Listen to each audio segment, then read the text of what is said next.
श्री कृष्ण जी गीता में कहते हैं, क्या कहते हैं कि जो भक्त जिसमें श्रद्धा रख के मुझको पूछता है, मैं उसी के जरिए उसको फल दे देता हूँ। लेकिन अब आप समझिए, ये दो फेज़ हैं। जो ये बात कही गई है, ये दो फेज़ में कही गई है कि जो भक्त जिसमें श्रद्धा रख के मुझको पूछता है, तो ये पहली सीढ़ी हुई। इस पहली सीढ़ी में सभी लोग कार्य कर रहे हैं। पूरा संसार इस पहली सीढ़ी में ही लगा हुआ है। क्यों? ये अध्यात्म की पहली सीढ़ी इसलिए पहली सीढ़ी है क्योंकि इसमें आप श्रद्धा रख पा रहे हैं, आप विश्वास रख पा रहे हैं। आप किसी ना किसी को तो मान ही रहे हैं, तो उसमें श्रद्धा रख रहे हैं, विश्वास रख रहे हैं। इसीलिए श्री कृष्ण भगवान ने कहा है कि जो भक्त जिसमें श्रद्धा रख के मुझको पूछता है, तो मैं उसी के जरिए उसको फल दे देता हूँ। लेकिन उन्होंने फिर लेकिन लगाया। तो पहले लेकिन से पहले का पार्ट समझते हैं। पहला पार्ट यही है कि आप देवताओं को पूछते हैं, आप पितरों को पूछते हैं, आप भूतों को पूछते हैं, आप किसी को भी पूछते हैं या किसी में भी श्रद्धा है, तो आपको उसी के जरिए फल मिल रहा है। लेकिन वो फल देने वाले कौन हैं? वो परमात्मा ही हैं, वो ब्रह्म ही हैं, वो श्री कृष्ण ही हैं। उन्होंने कहा है फल तो मैं ही देता हूँ, लेकिन नाम उनका होता है। लेकिन अब लेकिन के आगे का पार्ट समझते हैं। लेकिन जो मेरे इस अविनाशी तत्व को जानकर मुझको पूजता है, तो मैं उसमें और वो मुझ में लीन हो जाता है, अर्थात मोक्ष को प्राप्त हो जाता है, अर्थात आवागमन के चक्कर से मुक्ति पा जाता है।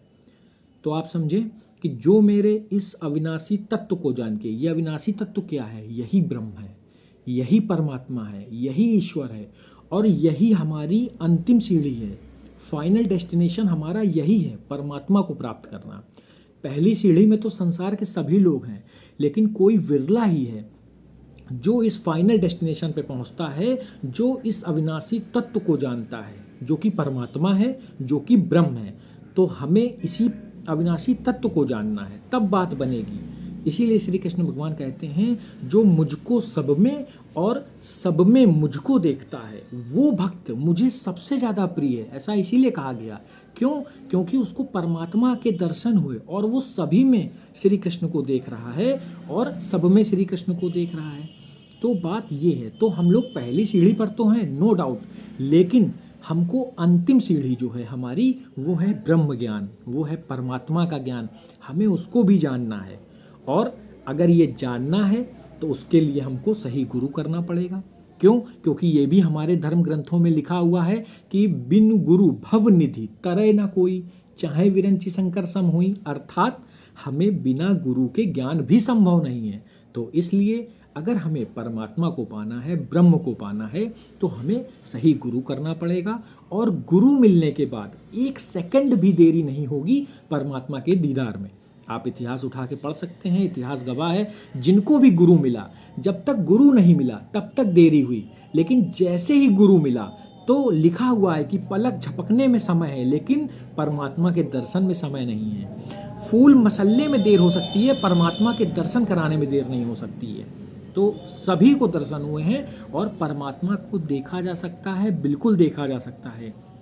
तो आप सभी इस बात पे विचार करें कि पहली सीढ़ी पे तो सभी लोग हैं, सभी किसी ना किसी को मान रहे हैं, किसी ना किसी को पूज रहे हैं, लेकिन क्या आप इस अविनाशी तत्व को, मैं जो भक्त जिसमें श्रद्धा रख के मुझको पूछता है, मैं उसके जरिए उसको फल दे देता हूँ। लेकिन जो मेरे इस अविनाशी तत्व को जानकर मुझको पूछता है, तो मैं उसमें और वो मुझ में लीन हो जाता है। तो आइए विचार करिए कि हम लोग पहली सीढ़ी को ही अंतिम सीढ़ी ना समझें, हमें अंतिम सीढ़ी तक जाना है।